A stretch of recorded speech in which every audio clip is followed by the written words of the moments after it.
오늘 본문은 감자가 다 한 것 같습니다. 오늘 본문은 감자가 다 했습니다. 감자를 무지하게 잘 삶으셨네요. 5년 안짝에 먹어준 감자 중에 제일 맛있었던 것 같습니다. 네. 네. 여기다 뭐 넣으셨죠? 여기다 뭐 넣으셨죠? 우리 어머니는 뉴수가 넣던 예전에 뉴수가 역시 촌은 통하는 게 있습니다. 뉴수가 빙초산 이런 거. 여기 오기 회장님이 누구세요? 회장님. 부회장님 오늘 못 오셨고. 부회장. 총무님은, 그럼, 총 3분이시네요? 그러니까, 부회장님 못 오시고,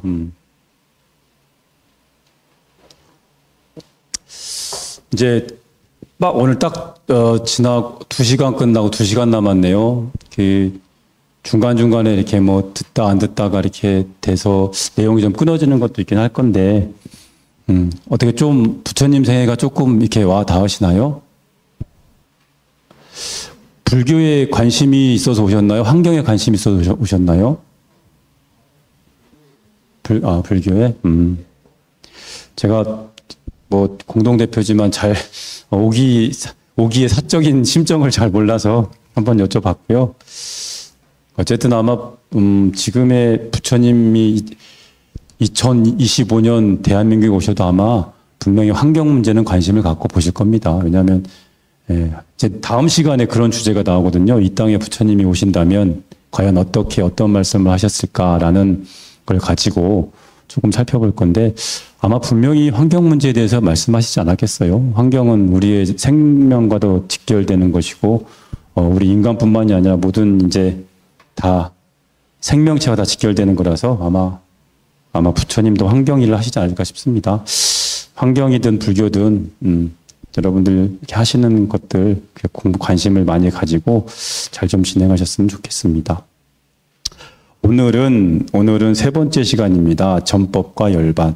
지난 시간에 기억이 나시겠지 모르겠습니다만 부처님 성도 과정 했었고요. 성도의 내용 그렇게 했었습니다. 그리고 성도의 순서, 그 다음에 49일간의 부처님 성도하시고 49일간 어떻게 지내셨는가 그걸 딱 얘기를 했었어요. 근데 이제 마군이 나와서 3단계로 부처님을 괴롭혔다라고 말씀을 드렸죠. 첫 번째는 유혹, 두 번째는 협박, 세 번째는 회유.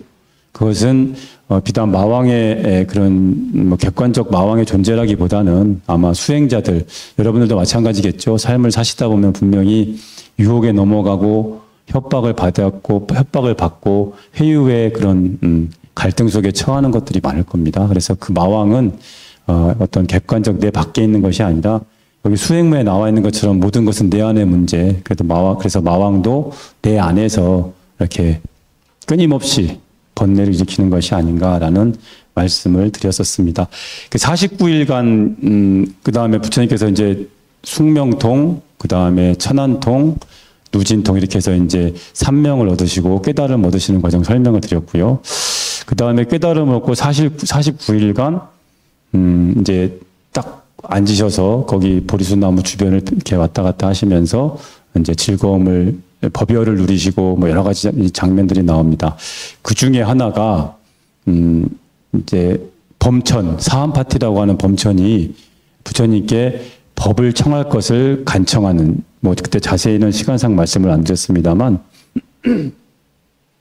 3번에 걸쳐서 이제 범천이 요청을 합니다. 부처님께서 깨달음 얻고 나서 이거는 도저히 우리 중생들은 알아먹기 힘든 진리인 것 같다. 그래서 이제 전법, 그러니까 즉 법을 펴시는 걸 포기를 하셔요. 포기를 하시려고 생각을 하고 계십니다. 근데 이제 그때 범천이 불이 나게 달려와서 부처님께 안 됩니다. 부처님 법을 좀 설하셔야 됩니다.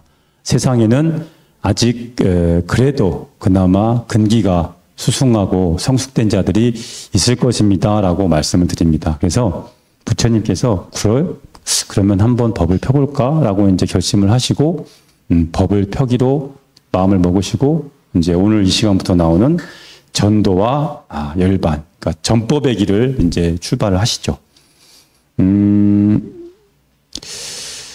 전법을 결심하신 후에 이제 부처님께서는 이제 그런데 누구한테 이걸 법을 펴지? 그러니까 당신이 깨달은 중도의 이치, 중도 그리고 마지막 이제 첫째 주 마지막 날에 12연기를 순간 여건했던 그 했던 것을 이제 가지고 법을 이제 전해야 되는데 이걸 누구한테 전하지? 고민을 많이 하셨겠죠.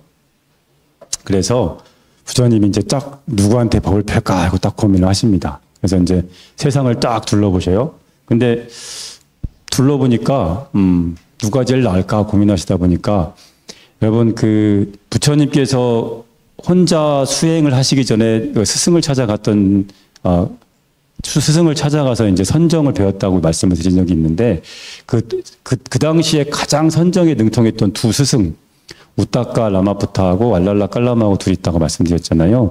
그래서 부처님께서 그래 그 사람들은 선정이 굉장히 깊은 단계까지 올라갔으니까 그럼 그 사람들한테 법을 펴야 되겠다라고 마음을 딱 먹으십니다. 그래서 그 사람 찾아가세요. 근데 어때요? 우타카 라마푸타는 7일 전에 돌아가셨습니다. 그래. 그러면 이제 우타카 라마푸타 7일 전에 죽었으니까 그러면 같이 했던 그 알랄라 깔라마 그분한테 법을 펴줘야지. 갔는데 어때요? 언저녁에 돌아가셨습니다. 간밤에. 그래서 부처님이 그래도 수행을 많이 해서 좀 알아먹을 사람들로 생각하셔서 두 분을 택했는데 7일 전에 돌아가시고 간밤에 돌아가셔서 이제 대상이 없어진 거예요. 누구한테 전법을 할 대상이 없어진 거예요. 그래서 부처님이 약간 이제 고민을 하시다가 그 다음에 생각해낸 대상이 바로 5비구, 5비구입니다. 5비구. 그러니까 그때 부처님 수행할 때 맨 처음에 부처님을 따라서 시봉하러 왔다가 부처님께서 이제 너무나 혹독한 고행을 하시는 걸 보고 본인들도 어차피 태자를 지켜야 되고 태자도 보호해야 되기 때문에 같이 있어야 됐는데 너무 신심이 난 거예요. 부처님이 막 밥도 안 먹고 고행도 하고 막 그러니까 너무 신심이 나서 자기들도 그냥 추가해서 사문이 되어서 부처님 곁을 항상 지켰던 그 5비구 이제 요즘 말로 지금 뭐 수행원이었을 텐데 그들도 5비구가 이제 추가를 그러니까 사문이 되어서 부처님하고 같이 이제 수행을 하거든요. 그런데 지난 시간에 말씀드렸다시피 부처님께서 모든 고행의 단점을 보시고 이제 그때 그 당시 수행자들로서는 하지 말아야 될 것 3가지 하셨다 그랬죠. 첫 번째 목욕을 하셨어요. 그리고 두 번째 부드럽고 단맛이 나는 그 유미죽 그걸 먹었어요. 그리고 또 길상초를 깔았어요. 그러니까 딱딱한 돌이나 나무에서만 수행을 해야 되는데 그러니까 그 당시 수행자들로서는 용서가 되지 않는 타락 수행자의 모습 3가지 하지 말아야 될 것들 길상초를 푹신한 자복을 깔고 달콤한 부드러운 음식을 먹고 그다음에 뭡니까? 목욕을 하고 그 3가지를 했기 때문에 5비구가 되게 실망을 합니다.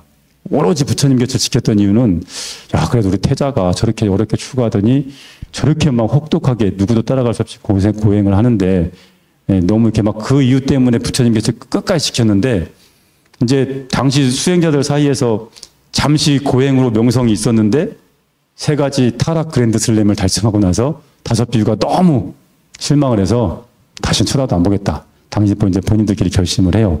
그래갖고 자기들끼리 이제 그 당시에 이제 수행자들이 해야 됐던 고행을 계속 하고 있었을 때입니다. 근데 부처님께서 아까 말씀드렸듯이 알랄라 깔라마하고 우타카 라마푸타 찾다가 안 되니까 다 돌아가신 걸 알고 5비구한테 가요. 저 멀리서 이제 부처님이 뚜벅뚜벅 걸어오시죠. 5비구가 고타마인데? 고타마다 고타마. 그리고 자기들끼리 한 얘기가 절대 태자였지만 타락한 수행자니까 우리 저 분명히 오는 방향이 이쪽인데 우리한테 와도 아는 척하지 말고 모른 척하고 쌩 까자. 딱 이제 본인들끼리 얘기를 하죠. 근데 이제 부처님이 쪼복쪼복 오시는데 너무 이제 위기가 그러니까 부처님의 기세와 기운 깨달은 성자의 그 기품 있는 모습이 너무나 이렇게 이 이렇게 딱 압도가 되는 바람에 자기들이 그렇게 결심을 했지만 어때요? 한 명은 나가서 자리를 만들고 한 명은 나가서 뭐 이렇게 또 다른 거 이렇게 물을 공간을 정리하고 막 그런 식으로 부처님 맞을 준비를 합니다. 그러다가 이제 살짝 정신이 들었죠. 그래갖고 아이 고타마요 왜 이렇게 막 쭉 이제 부처님한테 말을 겁니다. 그러니까 부처님께서 그때 너희들은 5비구들은 함부로 열의 이름을 고타마로 부르지 말라 이렇게 딱 말씀하셔요. 이제 좀 당황하죠. 이제 그래서 당신이 깨달았다고 말씀하십니다. 그 열애의 특징 중에 뭐냐면 나는 깨달았다고 말씀하시는 게 특징이 있어요. 나는 깨달았고 일체지를 아는 사람이다, 일체지를 안다라고 말하는 것이 열애의 특징 가운데 하나거든요. 부처님께서 다섯 비구한테 가서 더 이상 고타마라고 부르지 마라. 왜? 이제 고타마가 아닌 거예요. 이제 부처님이 붓다인 거예요. 고타마가 아니고 붓다가 되셨기 때문에 더 이상 나를 태자 시절에 고타마로 부르지 마라. 이렇게 말씀하십니다. 근데 다섯 비구가 반신반의하죠. 그러니까 그 위에 부처님의 그 너무나 거룩한 성스러운 위에 눌려서 이렇게 딱 압도되어서 자리를 내고 공간을 만들어서 말을 섞기는 했는데 뭐 믿을 수가 있어야지. 뭐 어떻게 깨달았는지 어떻게 알아요. 그래서 아니 못 믿겠다고 그렇게 말하니까 부처님께서 딱 한 말씀 하십니다. 니들 내가 태자 때부터 거짓말하는 거 한 번도 봤어? 부처님이 태자 시절부터 정말 거짓말을 안 하셨나 봐요. 그래서 태자는 정말 싫으면 싫다, 좋으면 좋다. 그러니까 항상 본인이 생각하기에 사실이라고 되는 말들만 하셨던 모양이에요. 그래서 다섯 비구한테 다섯 비구요, 오비구요, 내가 옛부터 지금까지 언제 거짓말한 것을 본 적이 있는가? 라고 딱 말씀하셔. 그러니까 다섯 비구가 그때 그러고 보니까 없거든. 없습니다. 그래요. 그러면 나의 말을 들어보라. 그렇게 해서 설득이 돼서 초전 법륜이 시작이 됩니다. 처음에는 다섯 비구들도 이제 부처님 말씀을 들으려고 안 했어요. 왜냐하면 타락한 수행자인데 뭐 어떻게 되는지 어떻게 알고. 근데 이제 그렇게 물꼬가 트여서 부처님이 다섯 비구에게 드디어 말을 할 수 있는 기회를 얻으십니다. 첫 번째 이제 그 부처님이 처음 보리수나무 보드가야에서 성도하시고 첫 번째 그 초전법륜을 하신 그 설법 장소를 그 인도에 가면 그 탑이 보통 많은데 첫 번째 설법하셨던 장소는 탑이 없어요. 그 터만 남아 있고 그리고 두 번째 장소가 초전법륜지 탑으로 해서 나와 있습니다. 그 89페이지 한번 봐볼까요? 그 그림 보이시죠? 89페이지입니다. 책. 예. 바라나시 도착해서 교진역, 그다음에 마하바나, 바파, 아사바사, 발다라사 등 다섯 비구가 머물고 있는 곳에 가셨다. 이 그림 보이시죠? 여기가 영불탑, 맞이할 영자입니다. 부처님을 맞이한 터를 기념해서 세워놓은 게 영불탑이고, 그 다음 페이지에 보시면 이게 다메크 스투파. 그러니까 이 탑이 부처님이 두 번째로 설법을 한 장소를 기념해서 만든 것이 다메크 스투파, 다메크 탑인데 첫 번째로 법을 설한 곳은 다르마지크 스투파예요. 근데 그건 터만 남아 있답니다. 그리고 지금은 요 다메크 스투파, 초전 법륜을 설하신 요 두 번째로 법을 설한 요 다메크 스투파 요것만 있다 그래요. 항상 이제 그 탑이 유지보수 문제가 많아서 그때도 이제 유지보수 할 때였는데 어쨌든 초전법륜과 관계된 설법지가 다르마지크, 다메크 두 군데가 있다라고 말씀을 드릴게요. 여러분 초전법륜은 굉장히 중요합니다. 초전법륜경은 굉장히 중요한 것이 뭐냐면 이 초전법륜경은 부처님께서 딱 깨달음을 얻고 처음 법을 설하신 것이기 때문에 당신이 깨달은 거를 가장 중요한 걸 얘기해 줬어야 돼요. 실제로 그렇게 하셨고. 그래서 초전법륜의 내용은 매우 중요하다. 자, 저를 한번 보실까요? 책은 좀 이따 보시고. 초전법륜은, 경이 두 가지가 등장을 합니다. 초전법륜경. 담마체카 빠와타나 수타 하나하고, 무아경. 그러니까 경은 두 가지가 나와요. 아나타, 레카나, 수타. 이게 뭐냐면, 초전법륜은 보통 우리가 초전법륜 그러면 초전법륜경만 설했겠니 하는데, 초전법륜경하고 무아경하고 같이 묶어서 봐야 됩니다. 그래서 초전법륜 안에 초전법륜경과 무아경을 설하신 내용이 동시에 들어가 있는 거예요. 그래서 처음에 초전법륜경을 맨 먼저 다섯 비구한테 설하시고 그걸 설했을 때 교진연만 깨달음을 얻습니다. 다섯 비구 중에. 그래서 조금 쉬었다가 그 다음날, 경전은 그 다음날이라고 돼 있는데 정확한 시기는 몰라요. 근데 어쨌든 잠시 초전법륜경 설하고 그 다음 잠시 좀 시간이 흐른 뒤에 바로 연이어서 무아경을 설했을 때에 그때 다섯 비구가 다 깨달았다 이렇게 나오거든요. 그러니까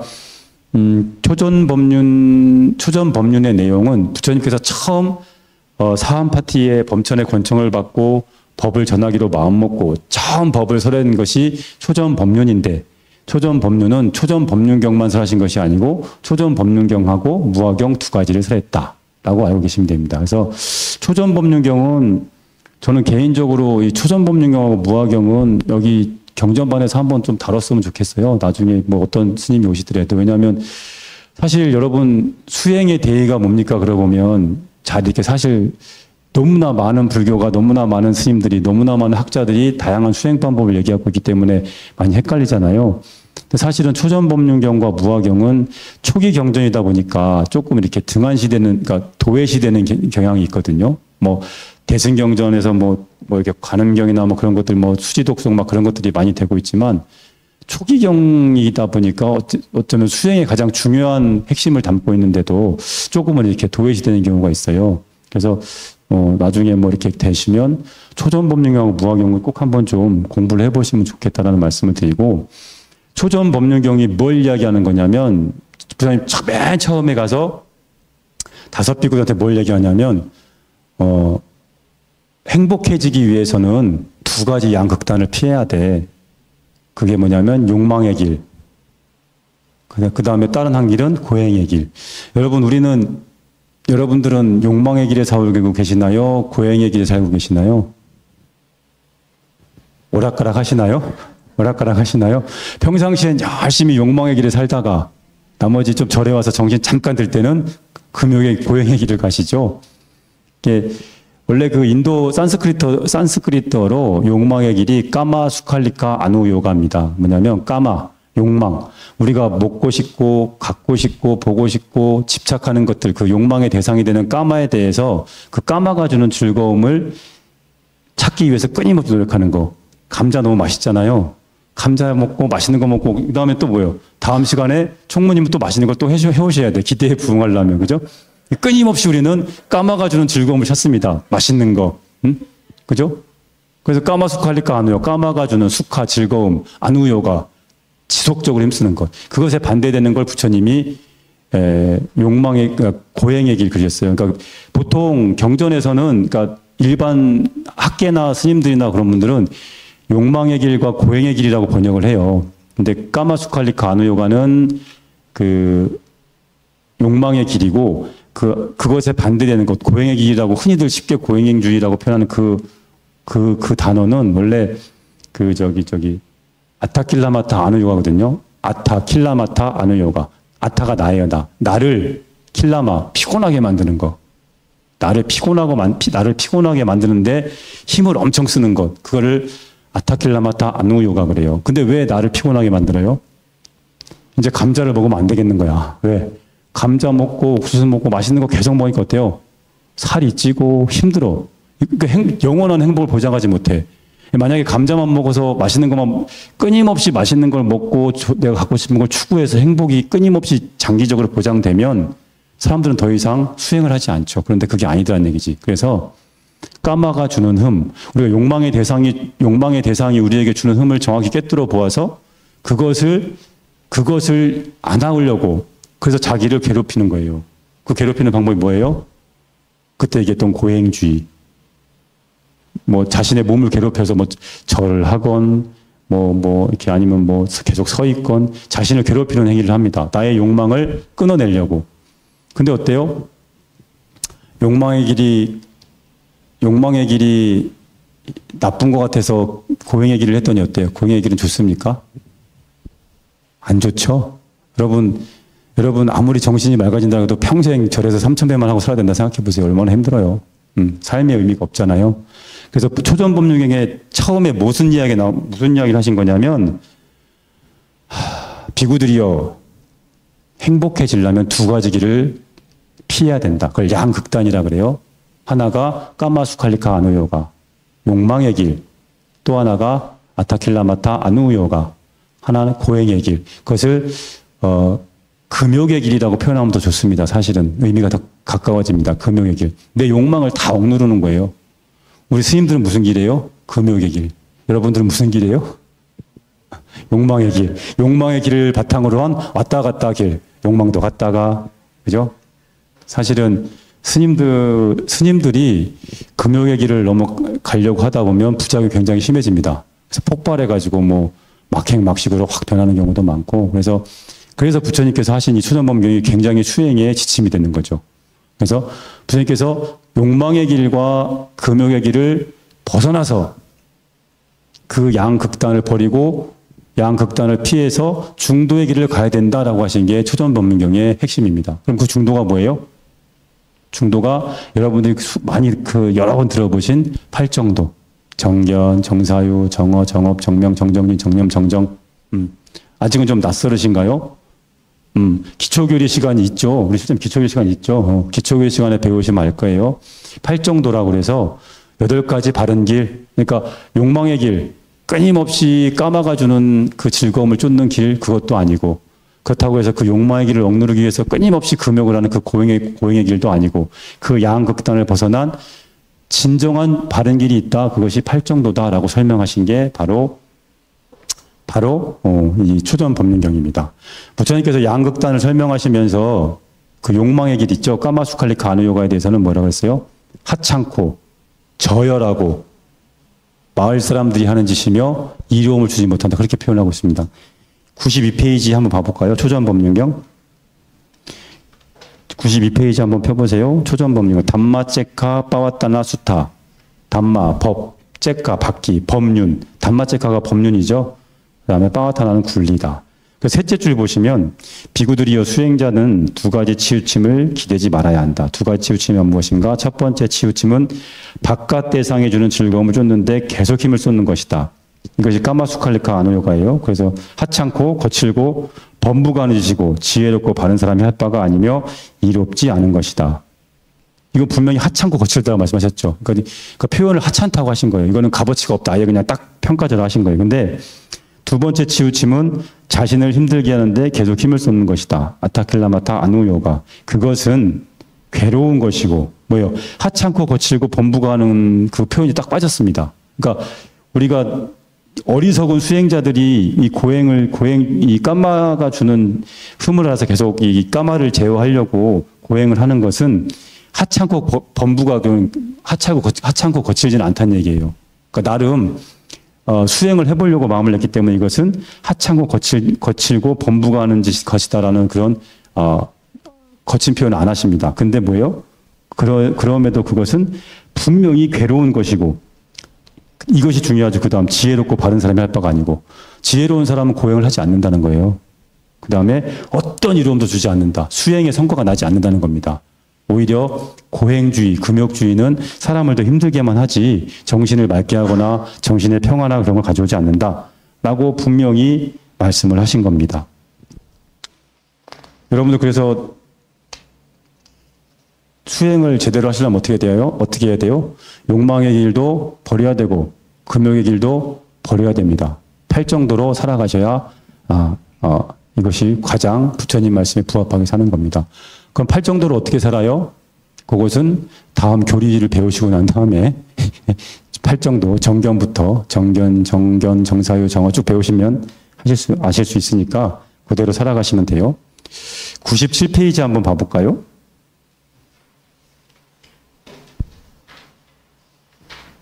경의 구조를 이렇게 단락을 나누는 겁니다. 그래서 첫 번째 경을 설하게 된 이유는 부처님께서 이제 녹야원 사슴동산의 5뷰의 법을 사러 가시죠. 그 다음에 이 왼편의 그 단락을 내용을 볼게요. 2가지 치우침을 먼저 설하시고 이 2가지 치우침에서 벗어난 양극단이 중도다라고 설명을 하시는 거예요. 그래서 그 중도는 8가지 바른 길이다. 라고 말씀하시고 그 밑에 지혜롭고 바른 사람이 되기 위한 4가지 진리 이것이 바로 사성제인데 이것을 사성제를 고짐멸도 이렇게 알고 계실 겁니다. 그래서 이제 괴로움의 원인, 괴로움이 사라짐, 괴로움의 사라짐으로 가는 닦음 이 4번째 진리에 해당하는 것이 바로 팔정도입니다. 그래서 이 초전법륜의 내용은 사성제, 그러니까 중도와 사성제 그리고 사성제에 관한 12가지로 표현 이렇게 해서 난 것이다. 우리 여기 책 앞에 표지 보시면 여기 시커멓게 아리아사자라고 되어 있는 거 있죠. 아리아사자. 이것이 성제입니다. 성제. 이것이 제가 예전에 초전법륜경하고 무화경하고 이렇게 몇 가지 경들을 강의할 때 그때 이제 사성제, 성제에 대해서 거룩한 진리를 이제 공부할 때 그 원 말이 바로 아리아 사자거든요. 아리아가 거룩하다, 성스럽다 그런 뜻이에요. 사자가 진리. 그래서 사성제를 이제 보통 아리아 사자 그렇게 얘기를 하는 겁니다. 그래서 이렇게 경이 돼서 부처님께서는 처음에 모든 군더더기를 다 빼고 초전법륜경에서 비구들에게 양극단과 그것을 떠난 중도, 그 중도에는 팔정도가 있고 그것이 사성제로 어떻게 전개되는가를 설명을 하신 거예요. 그리고서 어때요?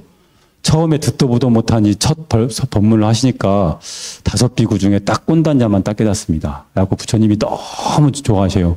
꼰단냐, 선제라 꼰단냐야. 드디어 너가 깨달았구나. 부처님께서 왜 이렇게 좋아하셨을까요? 단순히 이렇게 내 말이 통했다 뭐 그런 걸까요? 이 꼰단냐가 깨달은 것은 엄청난 의미가 있습니다. 왜냐하면 만약에 이 초전법륜을 딱 부처님이 처음에 5비구한테 법을 딱 하랬는데 꼰단냐나 5비구들이 뭔 말인지 모르겠는데요. 뭔 소리고 딱 그래버리면 부처님이 어때요? 내 생각이 맞았구나. 사안파티 범천의 권청 때문에 내가 법을 설했지만 세상에는 이 법을 알아들을 사람이 없구나라고 전법을 딱 접는 위태로운 상황이 되는 거죠. 근데 어때요? 꼰단냐가 딱 알아먹은 거예요. 그러니까 부처님께서 어때요? 됐다. 정말 알아들을 수 있는 사람들이 있구나. 라고 마음을 더 확고히 하시는 계기가 되죠. 그래서 이것은 전법의 장면에서도 굉장히 중요한 겁니다. 더군다나 부처님께서 이제 꼰단냐 한 명이 깨달으면 어디가 되게 기뻐서 잠시 휴식 시간을 갖죠. 그리고 꼰단냐하고 부처님이 탁발을 갑니다. 나머지 비구 4명은 나머지 공부를 시켜요. 그래서 탁발 두 분이 해온 걸 가지고 같이 이제 다시 공양을 하고 그 다음에 다시 무화경을 공부를 합니다. 개인적으로 저는 막 이렇게 경전을 이렇게 가끔 상상을 해보거든요. 6명이 있는데 선생님이 왔어. 선생님하고 제일 깨달은 제자가 밥을 구하러 내려가면서 둘이 얼마나 깊은 대화를 하면서 기쁨의 대화를 나눴을까. 그죠? 둘이 나가서 탁발을 해오고 당신이 깨달은 부탄데도 스스럼 없이 제자들을 위해서 탁발을 갔다 오시는 그런 좀 인간적인 면모가 너무 많이 이렇게 상상이 되어서 매우 즐거웠던 장면 중에 하나였던 것 같아요. 그러고 나서 이제 무화경을 바로 아까 말씀드린 대로 탁발을 갔다 와서 탁발 가지고 온 걸 다 같이 나눠 먹고 좀 쉬었다가 바로 무화경을 설법하십니다. 이 무화경하고 초전법륜 한 세트예요. 무화경은 아까 말씀드린 대로 아나타, 내가, 레카나, 아니다. 내가 아닌 것. 내가 아닌 것에 대해서 밝힌 거예요. 보통 이제 이것을 무와 그렇게 얘기하는데 원문을 보면 비아. 그러니까 내가 없다라는 게 아니라 내가 아니다라고 해석하시는 게 훨씬 정확한 이 너감을 가져다 줍니다. 그럼 뭐가 내가 아니라는 걸까요? 자, 98페이지 한번 봐보실까요? 이제 초전법륜경을 설하고 바로 그 다음에 조금 공양하시고 바로 설명하신 거예요. 자, 똑같이 사슴동산에서 이제 뭐 아까 다르마지크든 다메크든 그 둘 중에 한 군데였겠죠. 5번째 줄 보시면 비구들이여 몸은 내가 아니다. 비구들이여 이 몸이 나라면 이 몸은 병들지 말아야 한다. 내 몸이 이렇게 되기를 바라면 그렇게 뜻대로 되어야 한다. 비구들이여 몸은 내가 아니기 때문에 병들고 내 몸이 아니기 때문에 이렇게 되기를 바라지만 그렇게 뜻대로 되지 않는다. 그 다음에 뭐가 나와요? 느낌, 그 다음에 기억과 생각, 그 다음에 암. 이런 식으로 해서 몸, 느낌, 기억, 생각, 암. 이 5가지가 내가 아니다라는 걸 밝히시는 거거든요. 자, 이제 저를 보십시오. 이게 무슨 이야기냐면 이게 막 교학적으로 막 복잡한 얘기가 아니에요. 근데 이것이 굉장한 수행의 핵심을 담고 있는 겁니다. 이게 무슨 이야기냐면 이 세상이 뭘로 이루어져 있죠? 이 세상은 나와 내 밖의 것으로 이루어졌잖아요. 네? 그죠? 어렵지 않죠? 나와 내 밖의 것. 근데 나는 뭘로 이루어졌나요? 이 나와 나 밖의 것은 전부 물질이고 나는 뭘로 이루어졌나요? 나라고 하는 사람은 이 몸뚱아리가 있어야 되고, 그죠? 이 딱딱한 몸뚱아리가 있어야 되고, 그 다음에 정신이 있어야 되고. 근데 그 정신을 어떻게 나눠놓은 거예요? 느낌, 기억, 생각, 암. 이것을 불교에서는 오온 그럽니다. 오온. 색수상행식이에요. 반야신경에서 끊임없이 얘기하는 거. 색수상행식. 오온이 공한 것을 보고 고해를 건넜다 하잖아요. 이겁니다, 이거. 그래서 나라고 하는 이 개인은 딱딱한 물질, 그죠? 어쨌든 뭐, 지수화풍이든 다 물질로 보고, 물질이 있어야 되고, 물질 안에서 이 물질을 움직이는 경영체가 있어야 되는데, 그 경영체를 뭐 정신이라고 하기도 하고, 혼백이라고 하기도 하고, 뭐 브라만 여러 가지를 표현합니다만은, 그 정신적인 요소를 색수상해식을 4개로 나눈 거예요. 불교 수행자들이. 그래서 우리는 우리 이 일체가 무엇으로 되어 있습니까? 라고 얘기할 때 일체를 오온 그래요. 오온. 그래서 물질은 내 안의 물질, 밖의 물질. 통틀어서 물질이라는 것이고, 그 다음에 정신, 수상행식. 그래서 부처님께서 무슨 말씀한 거냐면, 야, 몸은 네가 아니야. 그 얘기를 하신 거예요. 야, 네가 너라고 생각하는 그 생각, 느낌도 네 거 아니야. 기억도 네 거 아니고, 네가 아니고, 네 거가 아니야. 네가 아니고, 그죠? 네가 알고 있는 식도 너가 아니야. 자, 그러면, 자, 보세요. 여러분은 여러분이 아니라는데 동의가 되나요? 응? 여러분은 나는 엄연히 살아서 밥 먹고 배변 활동을 하고 공부를 하고 막 여러 가지 일상을 다 하는데 너는 네가 아니라고 하는데 이해가 가나요? 동의하십니까? 그러면 밥 먹고 싸고 눕고 자고 하는 그놈은 뭐죠? 그래서 이제 화두가 사실은 나오는 거예요. 야, 그거 네가 아니래라고 얘기하는데, 나 분명히 다 있는데? 난 여기서 이렇게 마이크 잡고 말도 하고, 감자도 먹고 다 하는데, 그럼 그놈은 뭐야? 뭐가 막 충돌이 생기죠. 뭐, 너무 교학적 깊은 얘기를 하기는 그렇지만, 아주 쉽게 간단하게 말씀을 드릴게요. 그러니까, 나중에 교학적으로 더 연구를 해보십시오. 나라고 하는 사람은, 동진스님이라고 하는 사람은, 제정신일 때가 있고, 미친놈일 때가 있다는 얘기입니다. 저는 똑같은 이 육체를 가지고 바탕으로 살아가지만 제정신일 때가 있고 미친놈일 때가 있다. 제정신일 때가 언젠가요? 제정신일 때가 언젠가요? 부처님 마음으로 살아갈 때. 즉, 아까 말씀하신 팔정도로 삶을 살아갈 때는 제정신으로 살아가는 것. 미친놈이 아닌 거죠. 그것이 좀 대승적으로 얘기하면 불성으로 살아갈 때를 제정신으로 살아갈 때. 그리고 학술적 용어로 얘기하면 오불치온. 오온이 아까 색수상행식이 오온이라고 했잖아요. 이 동진 스님이라는 사람을 동진이라는 걸 이 사람을 분석하면 5가지로 나눠진다. 그것을 생물학적으로만 분류했을 때 오온 그래요. 근데 그것이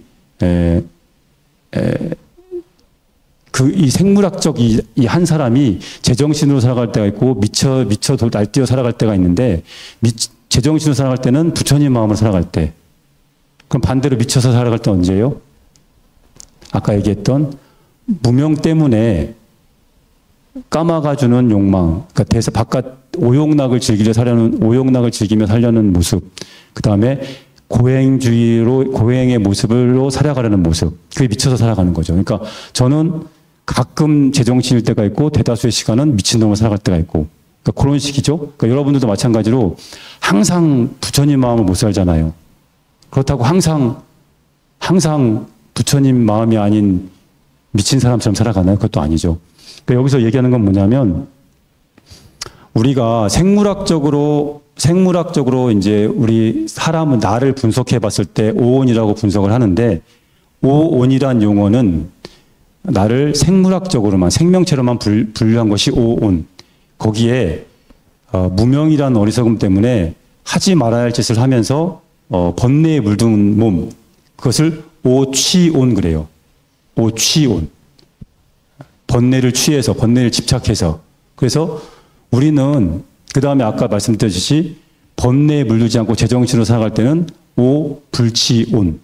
그래서 우리는 오온을 바탕으로 해서 팔정도로 살아가면 오불치온, 번뇌에 물들지 않은 몸을 살아가는 거고, 금욕의 길과 욕망의 길로 살아가면 오취온, 번뇌의 길로 살아가는 거죠. 그래서 부처님께서 이 무화경 말씀하신 게 뭐냐면 네가 너라고 굳게 믿고 있는 오치오는 너라고 굳게 믿고 있는 오치오는 네가 아니다라고 말씀하신 게 이 내용입니다.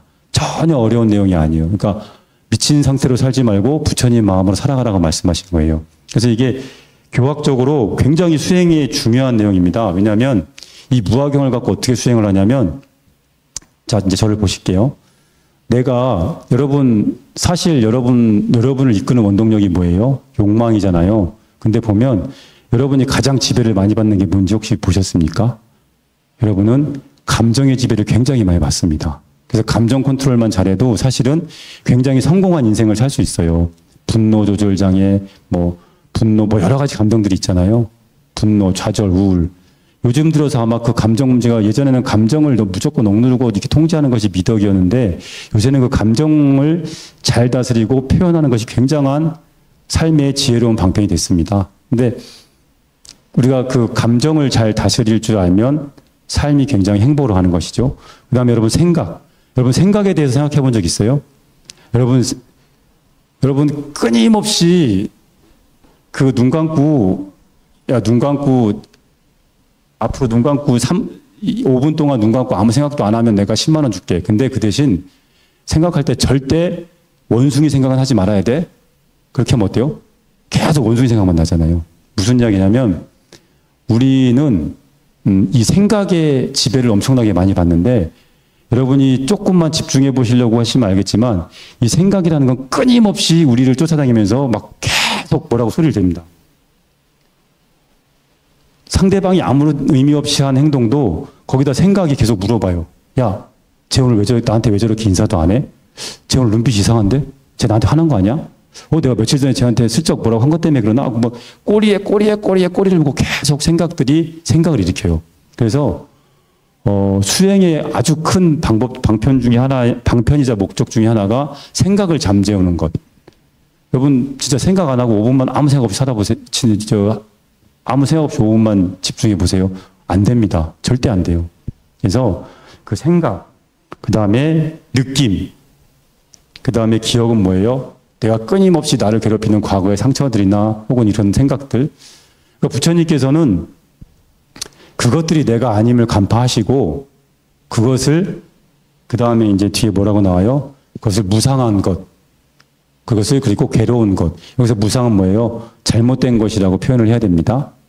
항상 하지 않는다 그런 표현보다는, 그러니까 그 오치온으로 살아가는 것은 정상적인 오불치온으로 살아가는 입장에서 봤을 때는 이건 망가진 거라는 거죠. 그리고 그 망가진 것이 곧 괴로움으로 이어지고, 그래서 망가지고 괴로운 것이니까, 그러니까 내가 아니기 때문에 망가지고 괴로운 것이야. 그러니까 그것은 뭐예요?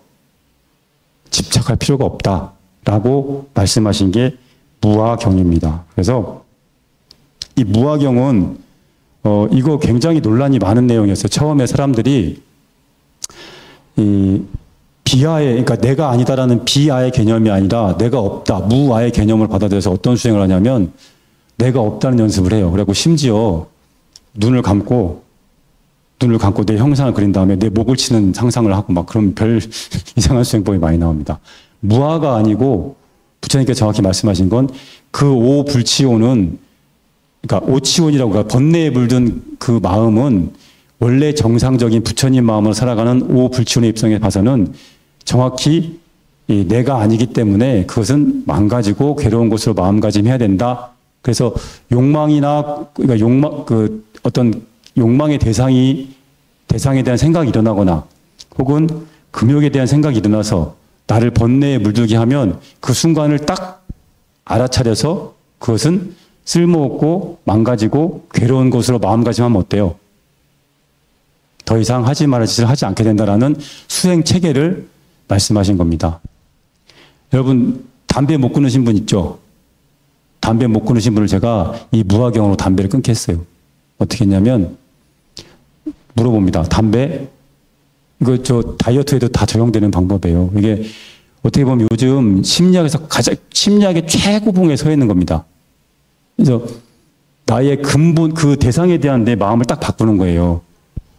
담배가 되게 이렇게 피면 스트레스도 해소되는 것 같고 막 좋다고 생각하기 때문에 담배를 피는 거거든요. 근데 마음가짐을 어떻게 하냐면, 이것은 담배는 나에게 건강에 해로움을 주고 이득이 없는 것이고 습관적으로 하는 것이네. 이것은 부처님 말씀대로 팔정도의 입장에서 보면 내가 내 제정신에 하는 행동이 아니고 내가 아니다라는 거죠. 그 다음에 정상적인 입장에서 망가진 것이고, 그래서 그것이 결국엔 괴로움을 가지고 올 수밖에 없겠네 라고 딱 마음에 깊이 딱 박혀버리면, 그 담배가 주는 허물을 꿰뚫어 알면 다시는 담배에 대한 욕망이 일어나지 않는 원리죠. 그래서 그분은 담배를 20년 피던 담배 하루 만에 끊었어요. 또 부화경 공부하고. 마찬가지죠. 탄수화물이 주는 흠을 보아서 탄수화물은 망가진 것이고, 너무 야박한가요? 탄수화물까지 그러니까. 네. 그래서 어쨌든 이 무화경, 초전법륜경이 굉장한 수행책이라는 걸 말씀을 드리는 거예요. 그래서 무화경까지 설명하고 나서 5비구가 다 깨닫습니다. 부처님이 너무 좋아하시는 거예요. 야, 드디어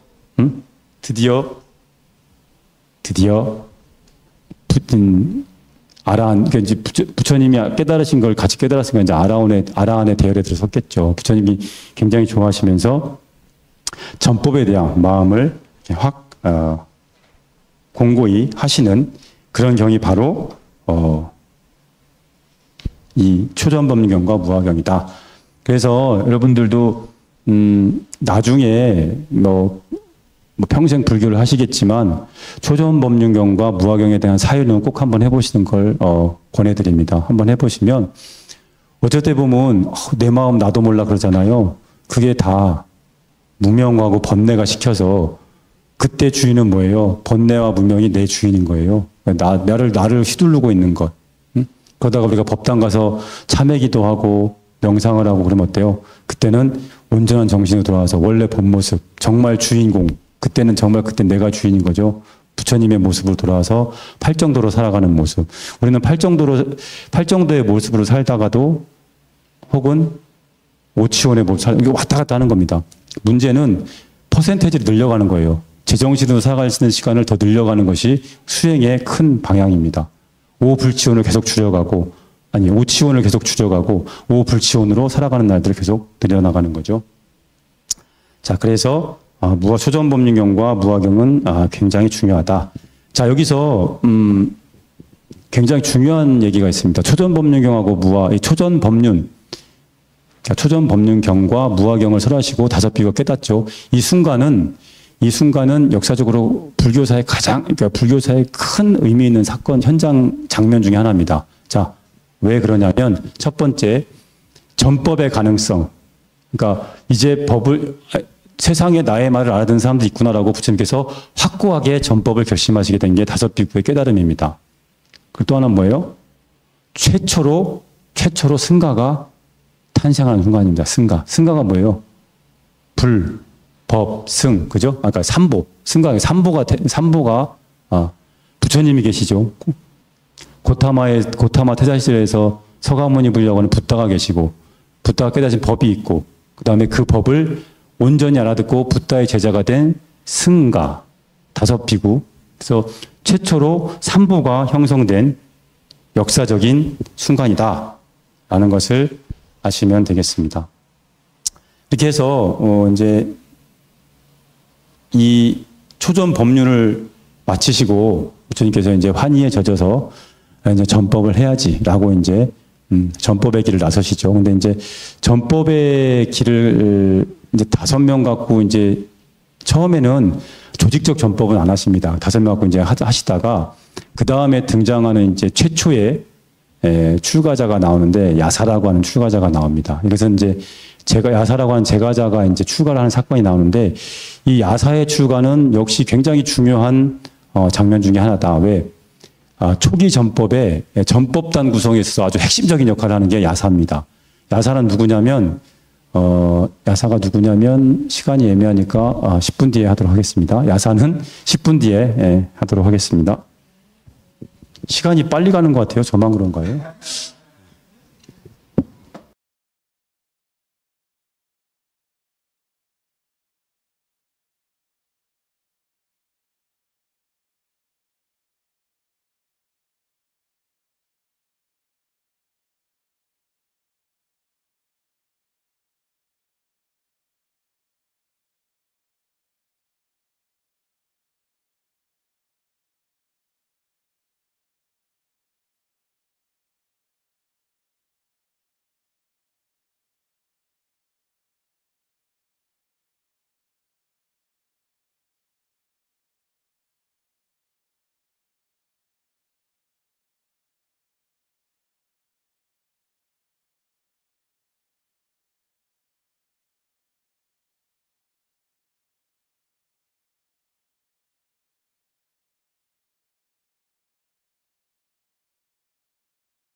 딱히 뭐 하실 것도 없으신 것 같은데. 오기 이름을 하나 지으시죠. 단체 이름을 지어서 예쁘게 하나 지어서 오기 모임을 오기 모임 하나 예쁘게 지어서 하나 모임을 하나 진짜 좋은 도반이신데 뭐 이렇게 좀 이해관계가 얽힌 게 하나도 없잖아요. 얼마나 좋아. 가장 순수할 수 있고 유치원생들 같이 이름 하나 예쁘게 지어서 이렇게 한번 하시면 좋을 것 같아요. 다들 나오신 분들이 보니까 얼굴이 편안하신 오비구가 아닌데 지금. 자, 야사가 출가를 합니다. 야사는 바라나시의 이제 구리가 장자라고 하는 아주 대부호의 아들이에요. 그래서 그 이제 구리가 장자의 아들이 야사인데 야사는 부처님하고 굉장히 흡사합니다. 뭐냐면 똑똑하고 지혜가 좋아요. 그런데 너무 부자야. 그러니까 어때요? 가진 게 많으니까 부러움 없이 삽니다.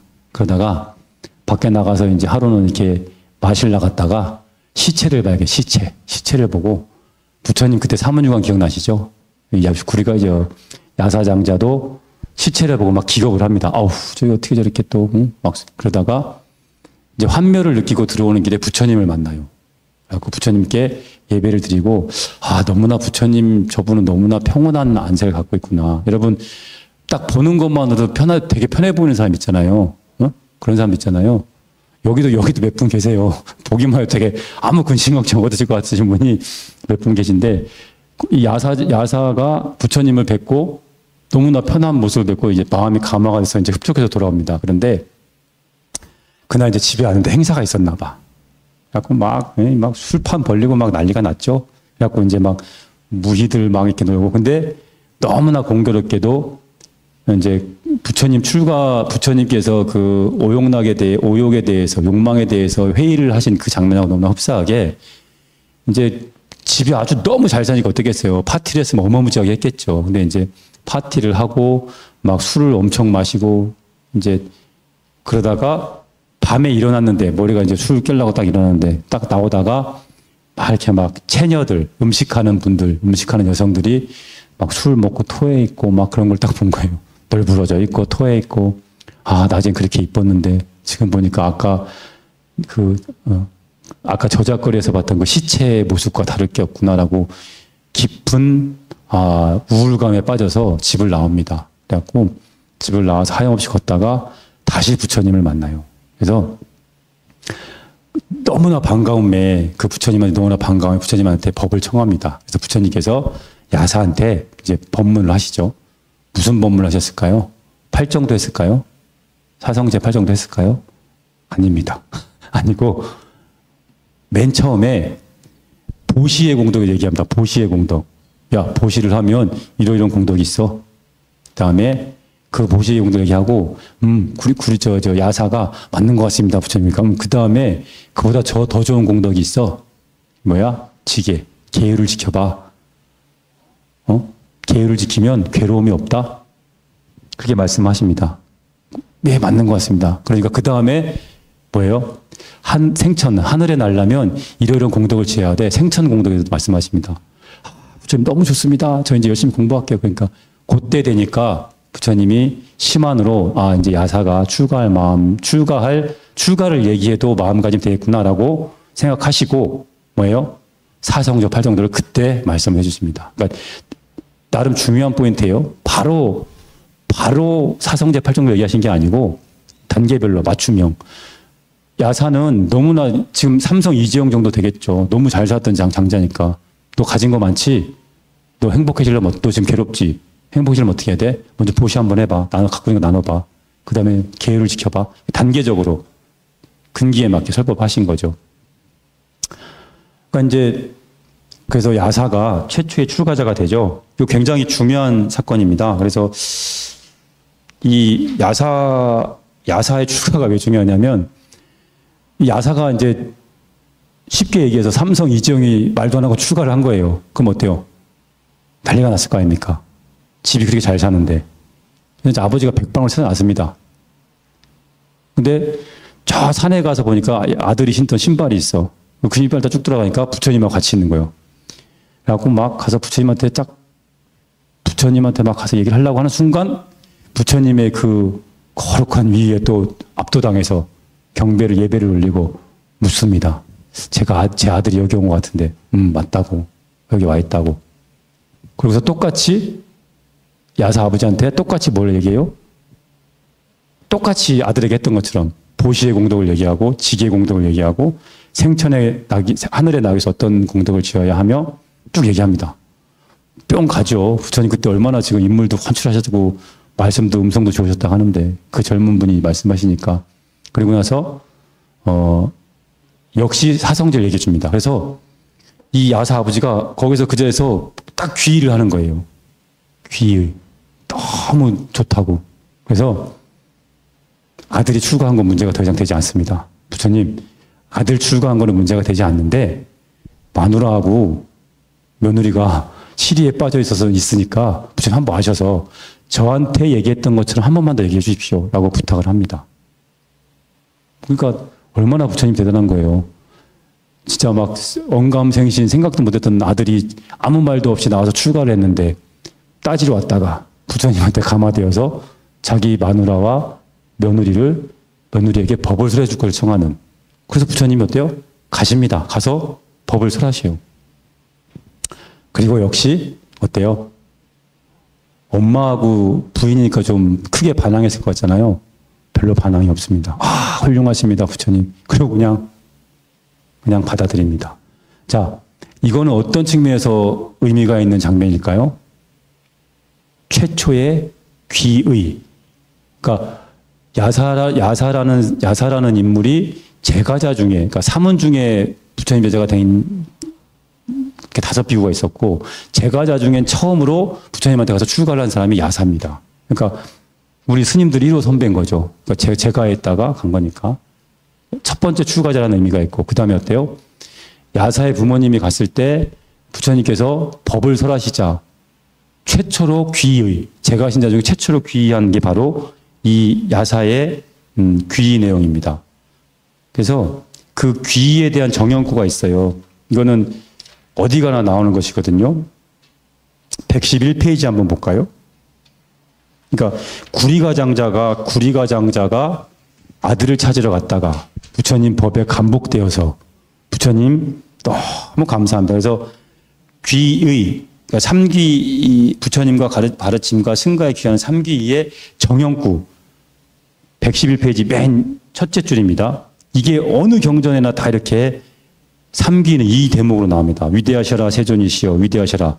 넘어진 자를 일으켜 세워주듯이 감추어진 것을 드러내듯이 길 잃은 헤매는 자에게 길을 가르쳐주듯이 눈 있는 자 와서 보라 하고 어둠 속에서 등불을 밝혀주듯이 세존께서는 여러 가지 방법으로 진리를 밝혀주셨습니다. 저는 이제 세존께 귀의하여 받들고자 합니다. 또 세존의 가르침과 승단에 귀의하여 받들겠습니다. 세존이시여 저를 제가 신도로 받아주십시오. 저는 오늘부터 목숨이 다하기까지 귀의합니다. 이게 전형적인 귀의의 모습입니다. 그래서 근데 이거 좀 길잖아요. 그래서 위대하시라 세존이시여 위대하시라 세존이시여 넘어진 자를 일으켜 세워주듯이 감추어진 것을 드러내듯이 길 잃은 헤매는 자에게 길을 가르쳐주듯이 요 부분을 하듯이 이렇게 여기까지만 하고 저는 이제 세존께 귀에 받들고자 합니다. 그다음 쭉 하고 저를 제가 신도로 받아주십시오. 저는 오늘부터 목숨이 다하기까지 귀의합니다. 이렇게 좀 추려서 하기도 하는데 요것이 전형적인 귀의 정형구입니다. 그래서 이 이후에 나오는 제가자든 누구든 부처님한테 귀의할 때는 요 형태로 넘어진 자 일으켜주고 감춰진 것 드러내고 길 잃은 자의 길을 가르쳐주고 어둠을 밝혀주고 여러 가지 방법으로 진리를 밝혀주십니다. 저를 제가 신도로 받아주십시오. 목숨이 다하늘까지 귀의합니다. 자, 이렇게 해서 이제 역사적으로 의미 있는 장면들이 나온 거예요. 최초의 제가 출가자, 최초의 삼기. 자, 그 다음에 더 중요한 사건이 터집니다. 삼성 이재용이 딱 삼성을 버리고 출가했어. 삼성을 버리고 절에 들어갔어. 그럼 어때요? 정용진, 또 누구 있어, 그 다음에? 옆에 그룹 친구들. 이상할 거 아니에요. 그 똑똑한 놈이 왜 그룹을 버리고 출가를 했지? 도대체 뭐가 있길래? 그래서 야사존자의 가장 절친 4명. 역시 잘 사는 대부호의 아들들이 4명이 동시에 출가를 합니다. 그러니까 이재용 출가하고 나머지 그룹 자제들도 다 출가해버린 거예요. 그런 형국입니다. 그리고서 어때요? 5명이 예전에 혹시 그 기사 아시나요? 서울대 9명 출가해가지고 한참 사회적으로 센세이션 됐던 거? 마찬가지인 거죠. 그 당시에 굉장히 센세이션 했던 거예요. 그 대부호, 대장자의 아들들이 5명이나 한꺼번에 출가했다는 건 굉장히 쇼킹한 겁니다. 그래서 어떤 일이 벌어지냐면 야사 고향에 있던 야사를 알던 50명이 한꺼번에 출가를 합니다. 50명이 한꺼번에. 그래서 이 야사를 포함해서 총 몇 명이에요? 55명이죠. 그래서 최초의 전법단이 꾸려지게 됩니다. 그래서 부처님께서 그러니까 처음에 5비국, 그 다음에 그 야사 1명, 야사 친구 4명, 50명에서 총 몇 명이요? 60명이죠. 부처님까지 포함해서 61명. 이 61명이 최초로 전법 선언을 하고 부처님 법을 전하러 각지로 떠나는 그런 순간들이 오는 거죠. 그래서 야사의 출가는 야사 출가 개인의 출가로 끝난 것이 아니라 전법단의 조직이라는 굉장히 우리가 감사해야 될 그런 역사적 사건을 만드는 계기가 됩니다. 만약에 야사가 출가를 안 했다면 처음에 그 5명 가지고 이제 전법을 하셔야 됐었잖아요. 오비구 갖고 아마 효율성이 떨어질 수도 있어요. 근데 이제 부처님께서는 그 5명의 그러니까 60명 부처님 포함 61명의 아라한이 이렇게 해서 이제 점도 선언을 하십니다.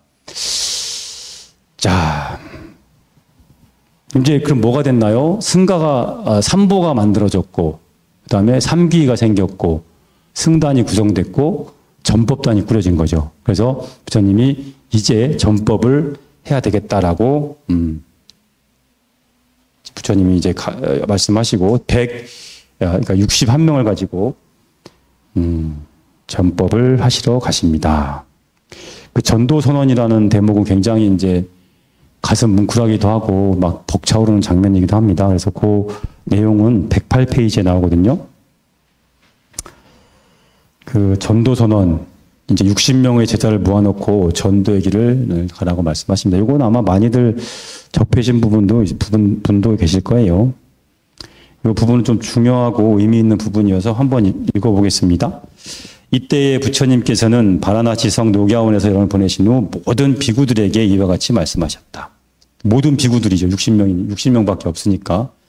수행자들이여 나는 이미 그것이 천계의 것이건 인간계의 것이건 일체의 속박으로부터 해탈하였다. 그대들도 또한 천계와 인간계의 일체의 속박으로부터 자유롭게 되었다. 이게 무슨 얘기입니까?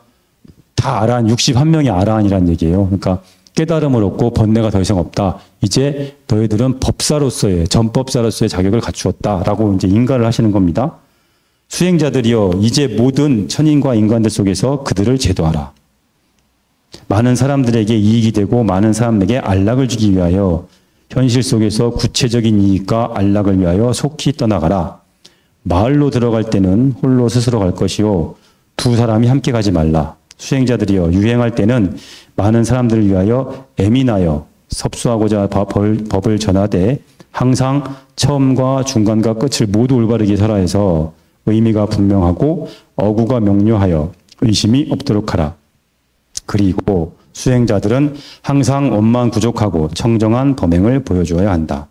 수행자들이여 세상의 많은 중생들은 업장이 두텁지 않고 마음이 더러움에 적게 물들었으며 번뇌가 엷어서 선근이 성숙되었으나 바른 법을 듣지 못하고 고통받고 두려워하고 있다. 이들에게 법을 전하라. 수행자들이여 나도 이제 곧 우르벨라로 가서 병장촌에 머무르면서 그들을 위해 법을 설하리라.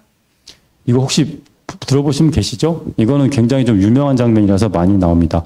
여기서 우리가 이 짧은 전도선언에 이게 마치 이렇게 부처님의 역사적 사건을 기록한 것처럼 보이지만 사실 이것은 어떻게 보면 훗날 제자들이 요거를 이렇게 딱 짜임새 있게 쓴 것이 아닌가라는 그 의심될 정도로 굉장히 잘 짜여진 장면입니다.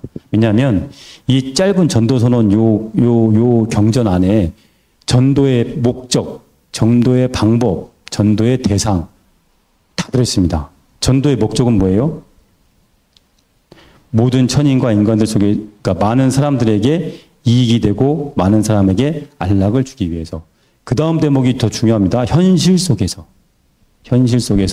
구체적인 이익과 안락을 위해 특히 떠나라. 자, 보세요. 저를 보세요. 자, 현실 속에서 구체적 안락과 이익을 주기 떠나라. 그러면 여러분이 만약에 60명 중에 1명이라면 가서 어떻게 하시겠어요? 현실 속에서 구체적이고, 구체적인 이익과 안락을 해서, 그래, 현실은 돈이 있어야 돼. 그러니까 난 저 사람한테 가서 구체적인 돈을 잘 벌 수 있게 주식을 가르쳐 줘야지. 라고 하실 건가요? 현실 속에서. 현실 속에 제일 중요한 건 돈이야. 그러니까 나는 저분에게 투자를 잘하는 법, 코인을 잘 사는 법을 설명해 줘야지. 난 부처님 제자니까. 현실 속에서 구체적인 이익과 안락을 줘야 되니까. 그러시진 않겠지만 뭔가 좀 이상하시죠? 그러니까 여기서 포인트는 현실 속에서입니다. 그러니까 당시에 부처님께서는 사후세계, 그러니까 미래, 그러니까 생천을 위해서 현재를 등한시하지 말아라는 걸 늘 강조하셨었거든요.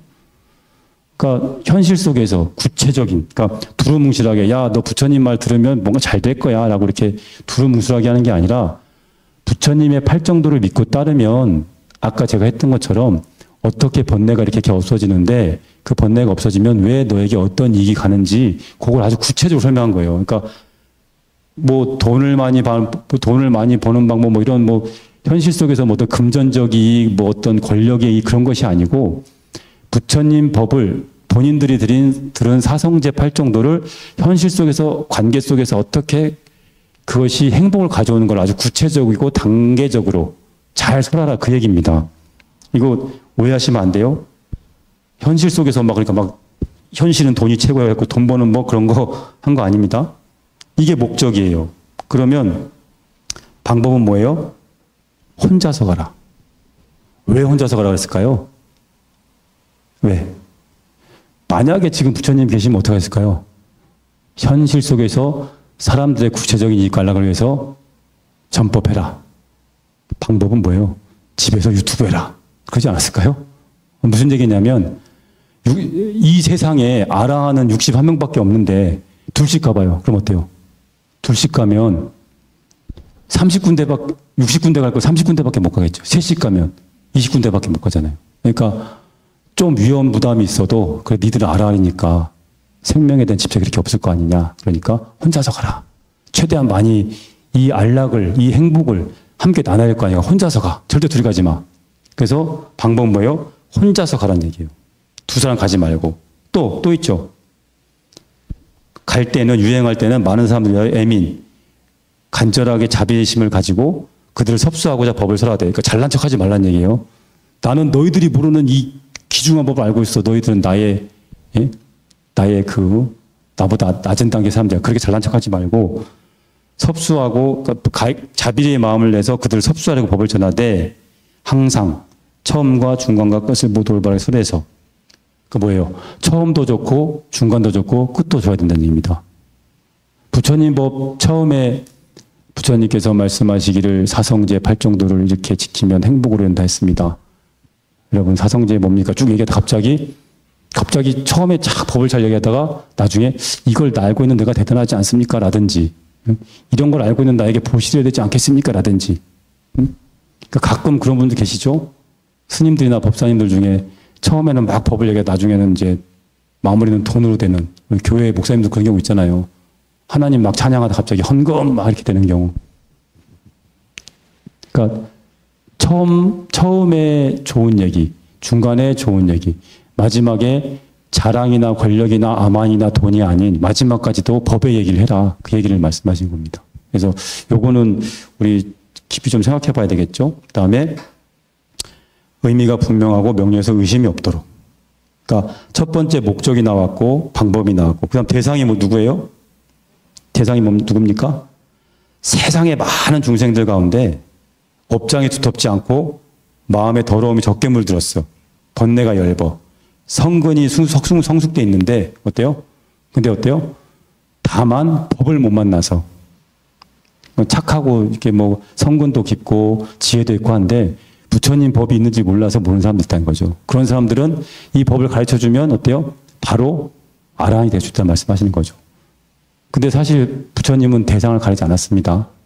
아주 악한 악인들도 대상을 해서 다 말씀하셨고 악인들 대상으로 해서도 다 법을 전해서 그들을 조옥받으셨죠. 자, 그래서 이 전도선언은 굉장히 중요한 요 단락 전체가 이 포교의 핵심 지침입니다. 그래서 요 방법대로만 법을 전하면 아무런 문제가 없을 것이다. 그래서 가장 중요한 것, 현실 속에서 구체적인 이익과 안락을 위해서 이것이 다른 것이 아니라 팔정도를 지켰을 때에 어떤 물질적, 경제적 혹은 뭐 관계 속에서 권력 이익적 그런 것들이 아니고 붓다의 법을 팔정도를 온전히 실천했을 때 자기 삶의 주인이 되어서 삶의 상황 속에서 벌어진 어떤 상황에서도 흔들리지 않는 다양한 문제들을 지혜롭게 풀어가는 그래서 번뇌의 소멸과 그러니까 이익은 정확히 번뇌의 소멸이라는 이익이에요. 그리고 안락이라는 건 정확히 부동심, 흔들리지 않는 부동심이니까 부동심이 안락인 것이고, 그러니까 번뇌의 소멸과 부동심의 획득이 여기서 말하는 이익과 안락입니다. 그렇게 좀 이해를 하셔서 목적을 좀 반드시 알고 계셔라. 여러분들 여기서 공부하는 목적이 뭐예요? 똑같습니다. 현실 속에서 구체적인 이익과 안락을 얻기 위해서. 여기서 공부하고 딱 나가시면 어떻게 돼요? 구체적으로 돈을 많이 벌 수도 있어요. 왜냐하면 지혜로워지니까. 그러니까 불법적인 행위만 안 저지르고 돈을 많이 버는 건 괜찮습니다. 저는 예전하고 좀 바뀐 게 불자들한테 많은 실력과 경제적 힘을 가지라고 합니다. 권력과 힘을 많이 가지라고 해요. 돈도 많이 가지라고 합니다. 왜? 그 대신 절대 불법적인 방법을 하지 말아라. 근데 왜 그런 말을 했냐면 힘과 선한 힘과 그러니까 큰 힘과 경제적 그런 것들을 좋게 잘 사용했을 때 그것이 얼마나 많은 사람들을 돕고 구제할 수 있는지에 대해서 경험한 바들이 있어서 할 수 있다면 불법적인 측면이 아니라 할 수 있다라면 좀 힘과 권력을 많이 획득하라고 말을 하는데 여러분들도 여기서 공부하시고 나가면 바로 현실 속에서 구체적인 이익, 번뇌의 소멸과 부동심이라는 구체적 이익을 얻어야 된다라는 걸 말씀을 드립니다. 자, 그렇게 해서 이제 각각 다 가죠. 그 다음에 마지막에 뭐라고 나와요? 나도 이제 곧 우르벨라로 가서 병장촌에 머물면서 그들에서 법을 설하여. 우르벨라가 어디입니까? 지난 시간에 말씀드렸다시피 부처님께서 성을 나와서 이렇게 막 도달해갖고 마지막에 고행님으로 갔던 그 고행님, 우르벨라 고행님 거기로 가시겠다는 얘기예요. 왜? 부처님이 택한 당신의 전법지는 그 고행자들, 고행주의자들, 고행님이 있던 우르벨라입니다. 왜냐하면 걔들은 지혜가 없어서 고행을 하고 있는 거야. 근데 마음은 뭐예요? 마음은 감각적 욕망을 떠나서 뭔가 좀 더 그것보다 더 나은 곳을 추구하려고 하는데 방법을 모르고 있는 애들이거든. 그리고 방법만 가르쳐주면 잘 돌아올 수 있는 사람들이 몇 명 있기 때문에 나는 그래서 고행촌으로 갈게. 고행수로 갈게. 그러니까 니들은 일단 각자 가봐. 그래서 부처님이 택하신 곳은 우르벨라, 고행님. 그래서 그들에게 지혜를 가지고 좀 알려주기만 하면 반드시 선근을 가지고 부처님의 법을 들을 사람이 있을 것이다라고 확신하셨던 것 같아요. 안 그러겠어요? 맨날 술 먹고 노래방고 하는 사람보다 그래도 법당에서 이렇게 좀 이렇게 지혜롭지 못하지만 뭔가 이렇게 하려고 쓰는 사람한테 불법이 더 먹히기 쉽잖아요. 마찬가지 이유였던 것 같아요. 그래서 전도 선언을 하시고 이렇게 가십니다. 그렇게 해서 이제 부처님이 출가를 몇 살 때 하셨죠? 29에 하셨잖아요. 성도를 35에 하시고 그리고 돌아가신 나이가 80. 그럼 몇 년간 전법하신 거예요? 45년간. 45년간 이 전도선을 시작으로 끊임없이 항상 중생들의 이익을 위해서 이렇게 가십니다. 그래서 이제 45년간 얼마나 많은 사건, 사고며 교화의 뭐 핵심적인 장면이 나왔겠어요. 여러 가지 장면들이 이제 나옵니다. 여러 가지 뭐 수도 없이 많이가 나오는데요. 112페이지 한번 볼까요?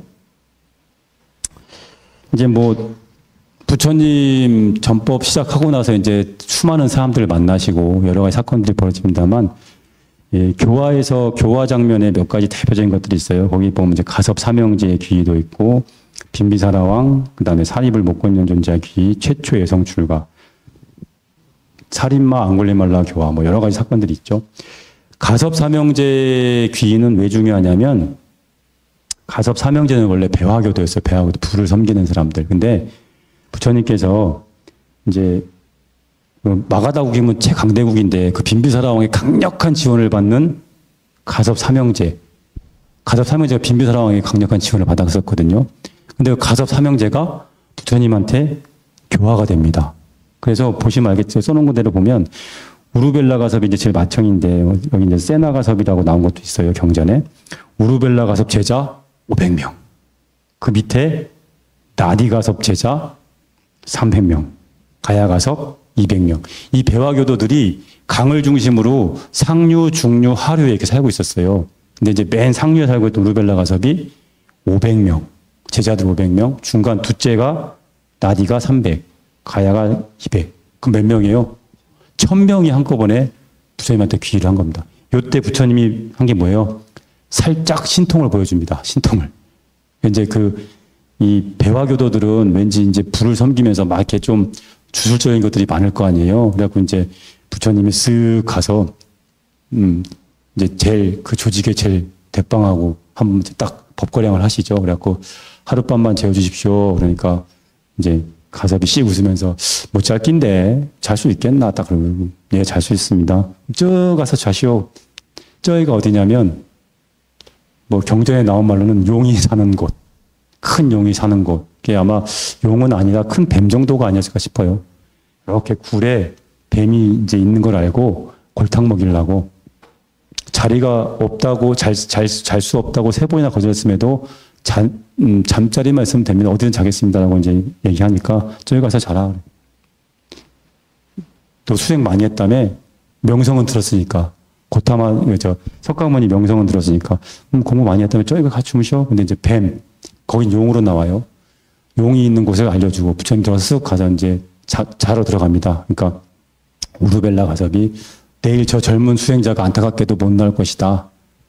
젊은 수행자가 만용을 부렸구나. 안타깝지만 명을 잊지 못하라 딱 얘기를 해요. 근데 그 다음날 부처님이 쩌벅쩌벅 걸어 나옵니다. 경전에는 바로에 용을 담아서 나왔다 그래요. 그 용을 이렇게 뿅 쬐끈하게 만들어가지고 이렇게 담아서 나왔다는데 상징하는 게 있겠죠. 뭐 뱀을 잡았거나 뭐 여러 가지 있겠죠. 근데 경전에는 바로에다가 용을 잡아서 이렇게 나왔다 그래요. 그러니까 깜짝 놀랍니다. 500명이. 그리고 이제 그 조직의 보스가 되게 당황하겠죠. 거기서 이제 귀의를 합니다. 그래서 부처님께서 그 유명한 불의 설법, 너희들이 섬기는 불은 너희들이 섬기는 불처럼 너희들은 번뇌와 욕망에 불타고 있다. 그 불을 빨리 꺼야 된다. 딱 설법하시고 쫙 데리고 갑니다. 그리고 이제 제 큰형이 너무 감동해가지고 그 배화교도들이 쓰는 그 불구 있을 거 아니에요. 막 불을 지피고 의식할 때 쓰는 그거를 강물에 다 던져버립니다. 둘째가 보고 있다가 저거 우리 형 건데? 형이 쓰던 물건이 쭉 내려오는 거예요. 그래갖고 무슨 일 났구나. 도적대를 만났구나. 그래갖고 이제 막 올라왔다라고 하는 얘기가 나오는 것도 있고 거기서 만났다고 하는데 가서 또 부처님을 뵙고 또 감화가 됩니다. 막내는 근데 뭐가 내려오거나 마거나 올라오지 않았다 그래요. 근데 가서 직접 교화하시는데 어쨌든 1000명 한꺼번에 교화를 받습니다. 굉장히 큰 사건이죠. 1000명. 그 다음에 아까 얘기했듯이 빈비사랑이 뭐예요? 자기가 평생 믿고 의지했는데 이 세상에서 제일 신통하다고 알았는데 하루는 딱 갔더니만 새까맣게 젊은 사람한테 나의 스승님입니다. 120살 먹은 사람이. 그러니까 빈비사랑이 벙찌잖아요. 믿을 수가 있나요? 평생을 믿고 의지했던 사람이 하루아침에 젊은 제자 보고. 근데 어떻게 해요? 결국은 빈비사라 왕도 부처님께 귀의를 합니다. 그래서 가장 강력한 후원자가 됐죠. 그래서 여러분이 잘 아는 중림정사를 한 통에 그냥 보시합니다. 스케일이 틀리죠. 1000명 귀의시키고 중림정사를 통으로 받고. 그 다음에 또 중요한 사건, 사리불과 목권년. 이 사리불하고 목권년은 바라문 출신이 굉장히 똑똑했던 바라문 출신입니다. 그래서 이제 육사회도 그 유명한 6명의 이제 그 당시 사상계를 주름잡던 산자야 벨라티푸타 요 밑에 수행을 하고 있었는데 이제 그 500명 제자 가운데 이제 250명을 사리부라고 목권연이 이제 지도를 하고 있었어요. 그래서 이제 사리부라고 목권연이 서로 그랬대요. 야, 만약에 너 살다가 좋은 스승 만나면 꼭 나한테 얘기해줘. 그걸 와서 너도 나한테 얘기해줘. 이렇게 둘이 얘기를 했나 봐. 근데 이제 부처님이 석가모니가 나왔다는 얘기를 듣고 저분이 저렇게 훌륭하다는데 가자. 그래 가자. 결의를 했는데 자기 스승이 원래 스승 있잖아요. 산자야 벨라티푸타가. 그래서 스승한테 가서 스승님 같이 가시죠. 그러니까 자존심이 상했겠죠. 미쳤냐 내가 거기 가기로 탁 이제 거절을 하니까 그럼 저희들 가겠습니다.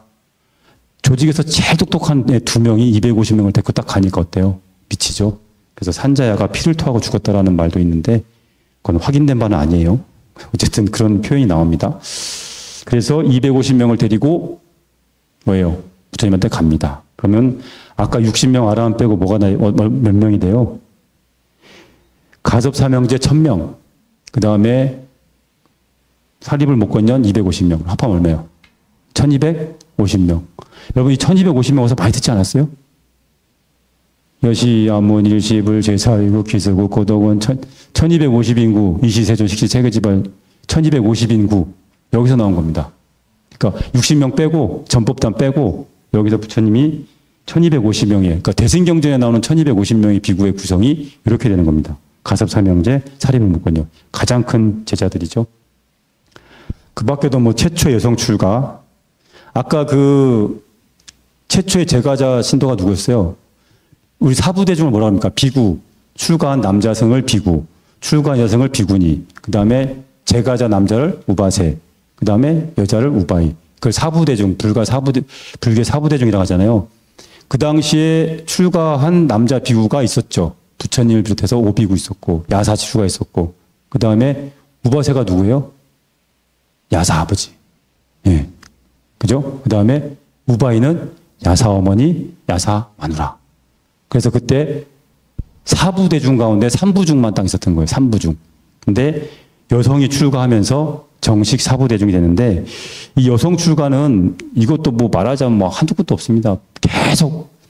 계속 부처님한테 이제 마하파자파티하고 야소다라하고 그 석가족의 남자들 씨가 마른 거예요. 왜? 아니 부처님이 나왔으니까 석가족 남자들이 전부 가서 출가는 나도 부처님한테 가서 공부할 거 전부 다 갑니다. 그러니까 어때요? 우리 진짜 시체말로 과부들만 되게 많이 남았던 거예요. 그래서 부처님 양모인 마하파자파티하고 야소다라가 500명의 여성을 이끌고 부처님한테 갑니다. 야, 니네들 남자들 다 가버렸잖아. 우리 어떡하라고. 우리도 깎아줘. 갑니다. 깎아달라고. 근데 어때요? 안 깎아줍니다. 안 됩니다.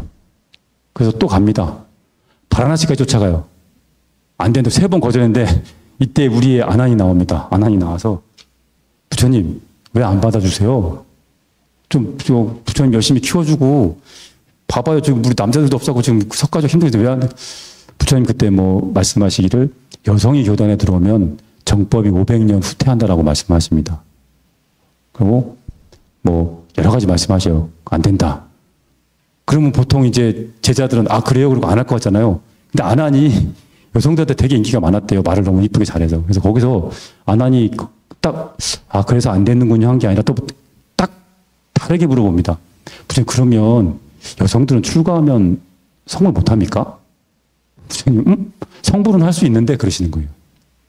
아니 부처님 그러면 성불을 할 수 있으면 저기도 성불종자인데 왜 출가해서 성불을 하게 해야지 왜 안 해주십니까? 거기서 부처님이 허락을 합니다. 그래갖고 안한덕에 여성의 출가 교단이 생기는데 그것 때문에 안한이 욕을 무지하게 먹습니다. 여성을 교단에 출가를 도왔다는 이유로 장로들한테 부처님하고 장로들한테 법이 500년 후퇴하리라 그 예언은 제가 다음 시간에 한번 말씀을 드릴 건데 어쨌든 안한의 도움으로 500명이 출가를 해요. 그 당시로는 여러분 비구니 교단이 있는 나라가 어디 있을 것 같아요? 많지 않습니다. 우리나라 비구니 스님들이 제일 파워가 좋습니다. 우리나라 비구니 스님은 정말 복받은 겁니다. 이 상자부 불교 핵심이라고 하는 미얀마 그쪽도 머리 깎은 비구니들이 있는 것 같지만 사실 비구니들이 아니고 띨라신입니다. 띨라신. 비구니가 정식 비구니가 아니고 띨라신이라고 불러요. 그래서 비구니 교단이 그 당시에 인도에서 비구니가 출가해서 어떤 삶의 성스러운 목적을 탐구하는 것 자체는 굉장히 불경스러웠습니다. 그래서 이 당시에는 부처님이 3번 거절하시긴 했지만 엄청난 파격인 거였어요. 너무나 파격적이었고 너무나 거대한 센세이션한 일이었습니다. 그래서 아난이 굉장히 많이 비판을 받았다. 이 여성의 평등 사상에 대해서는 비구니인데 그 부처님이 조건을 따라서 출가를 허락하시거든요. 그게 비구니 8경계입니다. 비구니가 8가지 지켜야 할 계율. 그 중에 독소 조항이 뭐냐면 출가한 지 100년 된 비구니도 출가한 지 하루 된 비구에게 절을 해야 된다는 조항이 있어요. 여성분들 표정이 표정분들 보시는 그것도 굉장히 남녀 차별적인 독소 조항인 것 같죠. 그거 갖고 한국 불교에서도 굉장히 말이 많았고 비구니하고 비구하고 픽 치고받고 논리적 그 관점하고 굉장히 많이 치열하게 싸움을 합니다. 여러분 생각 그 차별 조항인 것 같아요? 어떤 것 같아요? 아닌 것 같아요? 이건 다음 시간에 네, 엄청난 차별 같죠? 그 머리 깎은 비구니는 100년 됐더라도 하루 참배를 해야 돼. 요거 다음 시간에만 말씀드리겠습니다. 자, 그 다음에 이제 붓다의 열반선언이에요. 부처님 열반은 여러 가지 경전이 있습니다. 유행경, 반니원경, 불반니원경, 불반니원경. 그 다음에 제일 유명한 게 이제 대반열반경. 디가니카에 16번째 나오는 대반열반경. 이것은 부처님이 몇 살 때 돌아가시죠? 79살 때 열반하시기 1년 전에 꾸시나가라로 유행을 떠나는 그 장면, 그러니까 1년 전에 부처님의 유행 기록을 대유행의 그 부처님의 흔적을 이렇게 다큐멘터리식으로 쭉 다룬 대서사시 같은 대장정의 경이 바로 대반열반경입니다. 그래서 그 경을 보면 어떤 이렇게 막 한편에 그러니까 다큐를 보는 것 같은 느낌? 부처님께서 그 열반경 시작이 어떻게 되냐면 그 밧지족을 정복하려고 아사세 왕이 밧지족을 정복하려고 부처님한테 신하를 보냅니다. 저기를 좀 쳐야 되겠는데, 저기를 쳐야 되겠는데 밧지족을 정복할 수 있을까요? 라고 부처님한테 물어봅니다. 근데 부처님께서 오히려 5가지를, 그러니까 밧지족이 삶이 어떤지를 물어보시고 자주 모이느냐, 노인을 공경하느냐 몇 가지 물어보셔요. 그대로 잘하고 있으니까 그러면 밧지족에겐 번영이 있을 뿐 아사세 왕이 밧지족을 점령하기 힘들다고 표현을 하시는 그 대목부터 시작을 합니다. 그걸 말씀을 해주시고 그 다음에 어떻게 해요? 유행을 떠나시는. 그래서 그 1년간의 기록을 담은 것이 이제 대반 열반경인데 이 열반경 뭐 여러 가지 아까도 말씀드린 대로 뭐 유행경 뭐 반경 여러 가지가 있는데 대반 열반경이 그래도 아마 좀 보시기에는 괜찮을 것 같아요. 열반경은 그 왕사성 마가다국 왕사성의 기사굴산 여러분 잘 아는 마가다국 수도 왕사성이 이제 그쪽에서 시작을 하는데 아까 그 밧지족의 7가지 세망하지 않는 7가지 가르침을 이제 말씀해 주시고 이제 그때 이제 딱 유행을 시작하셔요. 그야말로 이제 여행의 시작이시죠. 그래서 이제 쭉 몇 군데 쭉 거치고 바이샬리라고도 하는데 부처님께서 가장 좋아하셨던 도시 중에 하나가 바로 바이샬리인데 이 바이샬리에 암바팔리라고 하는 유녀 이제 지금 얘기하면 이제 뭐 큰 술집을 경영하는 마담 정도 됐던 것 같아요. 암바팔리 유녀를 교화시키고 암바팔리 동산을 기증 받으시는 얘기가 나오고 뭐 쭉 여러 가지 얘기가 나오죠. 시간이 많이 없네요. 117페이지 한번 보실까요? 이 부처님께서 이제 암바팔리라고 하는 그 유녀한테 동산을 기증 받으시고, 그 다음에 이제 다시 이제 또 유행을 떠나시죠. 그래서 이제 한 번은 유행하시는 중간에, 심각한 병이 걸리십니다. 근데 그때 유수행, 그러니까 목숨을 연장시키는 수행법이 있어요. 불교에는. 그래서 여러분도 많이 하시면 그 유수행을 할 수 있습니다. 명을 늘릴 수 있는 유수행을 할 수가 있어요. 그래서 부처님께서 유수행으로 명을 연장하시는 장면도 한번 나오고, 그 다음에 이제 또 가서 이렇게 또 다른 곳으로 가서 하신 말씀 중에 그 1년의 그 유행 중에 중요한 메시지가 몇 가지 나오는데 117페이지 한번 볼게요. 그 넷째 줄 한번 보시겠어요? 그러니까 이제 부처님께서 부처님의 조직관, 부처님의 승가에 관한 조직관 넷째 줄 보시면 열애 안 한다요. 열애는 비구의 모임을 내가 지도하고 있다든가 혹은 비구의 모임은 나의 지시를 따르고 있다라고 생각하는 결코 없다. 116페이지 맨 아래줄 한번 보세요. 밑에 둘째 줄 안 한다요. 열애의 가르침에는 중요한 것은 비밀로 한다는 따위는 없다. 117페이지 너무 왔다 갔다 하나요? 자, 무슨 이야기냐면 우리 여러분 선가에서 사자상승 혹은 그다음에 이렇게 삼처전심, 나중에 뒤에 가면 열반에 보면 곽실상부 나오거든요. 여러분 곽실상부가 뭔지 아시죠? 관 밖으로 두 발을 내밀어 보이심. 예? 마하가섭이 오니까 부처님이 분명히 열반을 쳤는데 다리를 쑥 내밀어서 법을 전하고, 다자타자 분반자, 그러니까 다자탑에서 자리를 반 가섭에게 나눠주시고, 그러니까 여러 가지 세 곳에서 은밀하게 법을 전했다라는 표현이 나오는데, 요 조직관을 보면 열애의 가르침에 중요한 것은 비밀로 한다는 따위는 없다. 그러니까 뭐냐면 제자를 가려서 법을 전한 게 없다라는 말씀을 하시고 있는 거거든요. 그리고 내가 비구의 모임을 내가 지도하고 있다든가 혹은 비구의 모임은 나의 지시를 따르고 있다고 생각하는 결코 없다. 그래서 이 논쟁의 여지가 많은 부분인데, 삼처전심을 통해서 가섭으로부터 법을 전해서 쭉 이렇게 초조, 2조, 3조, 달마, 해가, 6조 막 이렇게 하잖아요. 그러한 부분들은 한번 이게 점검해 봐야 되는 것이 아닌가라는 의견들이 있습니다. 뭐냐면 의발을 전수하고 하는 것들이 수계자를 결정하고 나의 법을 단독자에게 정해서 이걸 법을 한다는 것들이 과연 부처님 법에 맞는가라는 의문을 제기하는 시각들이 있어요. 근데 그것이 이제 중국과 한국 불교의 이제 정서상의 문제로 해서 사자상승을 중요시하고 의발의 전수를 중요시하고 하는 것들이 있죠. 그 부분은 한번 여러분 각자 한번 고민을 해보십시오. 부처님 열반 경에는 뭐예요? 비전이 없다는 거예요. 따로 비밀리에 전하는 게 없다. 그래서 우파니샤드 같이 스승에게 직접 무릎을 맞대고 가서 배우는 것이 없고, 밀교처럼 비밀리 가르친 게 없다라고 말씀하신 거예요. 그러나 이제 밀교나 혹은 사자상승은 다 이유가 있었겠지만 어쨌든 초창기엔 이랬다. 그 다음에 내가 승가를 이끌고 있다는 생각을 한 적이 없다라고 분명히 말씀하십니다. 그러다 보니까 어때요? 117페이지 중간에 보면 넷째 단락입니다. 그러므로 안 한다여 너희들 비구들도 자신을 의지처로 삼고 의지처로 하고 자신에게 귀의할 것이며 타인을 귀의처로 하지 말라. 또 진리를 의지처로 하고 진리에 귀의할 것이며 다른 것에 귀의하지 말라. 찾으셨나요?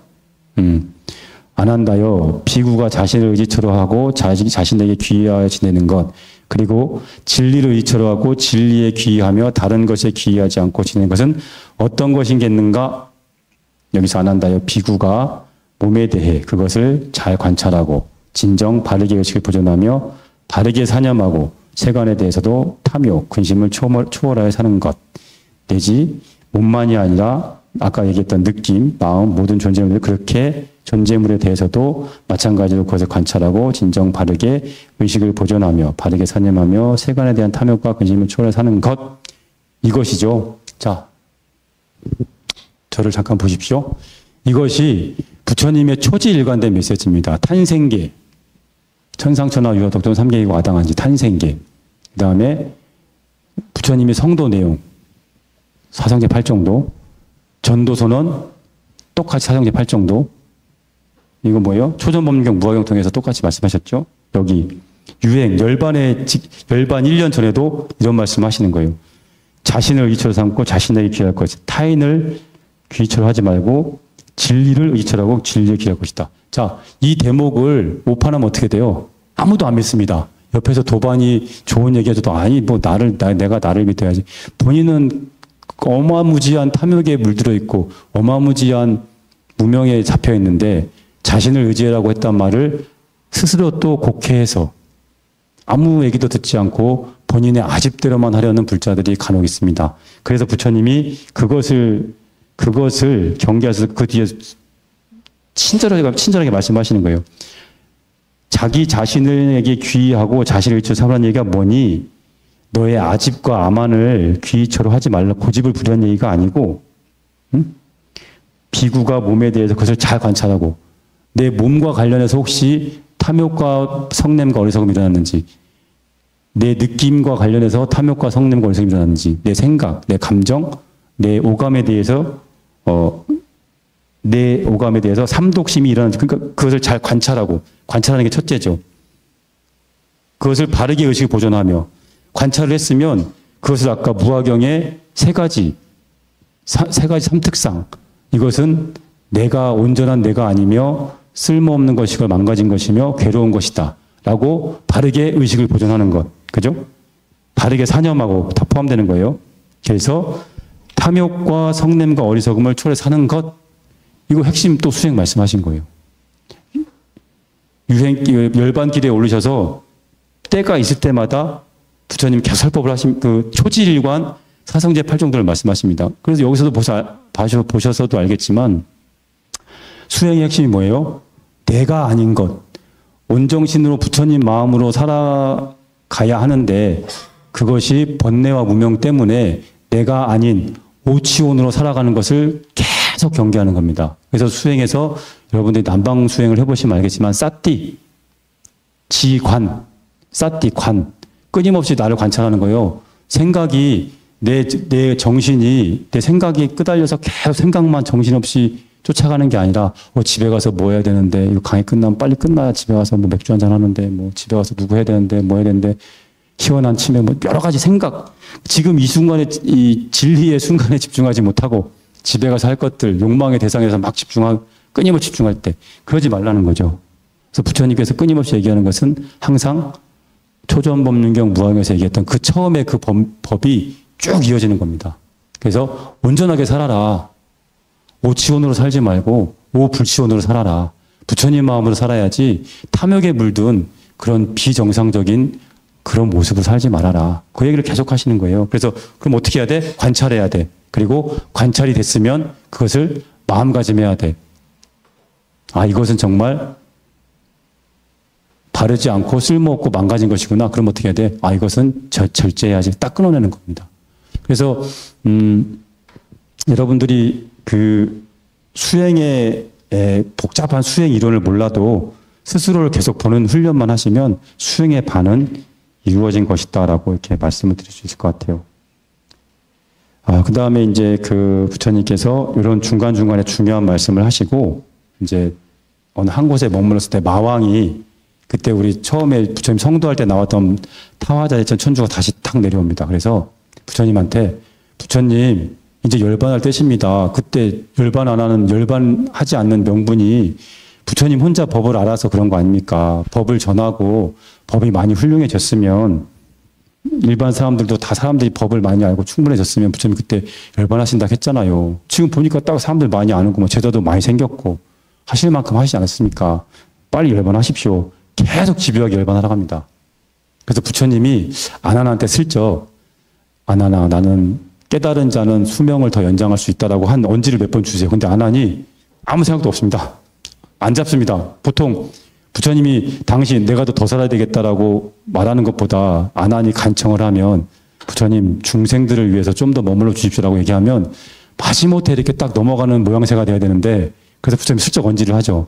나 더 살 수 있어. 공부가 많이 된 사람은 수명 연장할 수 있다. 3번을 얘기해도 아나니 못 알아먹습니다. 아, 예. 근데 경전에서는 이제 아나니 그때 마왕한테 홀려서 그랬다고 얘기를 해요. 아나니 욕먹는 두 번째 이유입니다. 아까 여성을 출가시키는 거 도와준 것, 그 다음에 부처님을 이 수명을 잡지 않은 것. 그래서 부처님이 아나니 안 잡으니까 뭐라 그러냐면, 마왕 됐어. 난 이제 갈게. 난 여기서 앞으로 3개월 뒤에 열반에 들겠습니다. 라고 열반선언을 하십니다. 열반선언 하니까 어때요? 아나니 그 정신 바짝 들면서 부처님 더 오래 사셔야 되는데요. 그때 열반선 하시고 나시니까 바로 안안에 뛰어서 막 더 살아야 된다고 얘기합니다. 부처님이 그때 말씀하시죠. 이제 다 끝났네. 다 끝났어. 열애는 말을 바꾸지 않는다. 그래서 이제 안안이 엄청 후회했다는 얘기가 나옵니다. 시간이 없어서 그 열반 선언, 열반의 모습하고 그 다음에 아까 얘기했던 불교, 우리가 지금 알고 있는 불교에 대해서 좀 고민해 봐야 될 문제들 몇 가지, 지금 현대 사회에서 불교하는 문제들 시간이 되는 대로 다음 시간에 그렇게 해서 열반의 그 순간 오늘 이렇게 못 살펴봤는데요. 다음 시간에 열반 순간 살펴보고 나머지 불교사적으로 이제 좀 고민해야 될 문제들에 대해서 살펴보도록 하겠습니다. 오늘은 여기까지 할게요. 감사합니다.